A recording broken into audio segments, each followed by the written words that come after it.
roku 2020 vznikla iniciatíva folklórnych osobností Nie v mojom kroji, ktorá sa vymedzuje voči zneužívaniu folklóru na politické účely.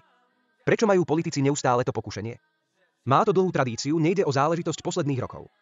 Tieto tendencie boli viditeľné aj za vojnového slovenského štátu, aj za socializmu, ktorý si z folklóru urobil výkladnú skriňu. Politici správne cítia, že folklór je ľuďom blízky, že je to niečo, s čím sa dokážu ľahko stotožniť. Pokiaľ je to v poriadku.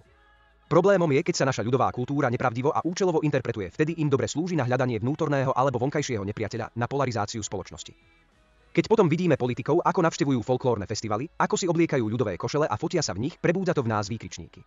Často totiž ide o politikov s fašistickým alebo nacionalistickým pozadím, ktorí potrebujú prekryť svoj pôvodný imidž, svoju extrémistickú minulosť. Žiaľ, na mnohých voličov to zaberá. Títo politici v minulosti vykrikovali a aj dnes najviac vykrikujú o protislovenských živloch, pred ktorými sa treba brániť. Neznášajú rozmanitosť. Týka sa to migrantov, Rómov, Ukrajincov, LGBTI ľudí, Židov, liberálov, dosaďte si koho chcete. Každá inakosť sa nezmyselne stotožňuje s nepriateľstvom k nášmu národu.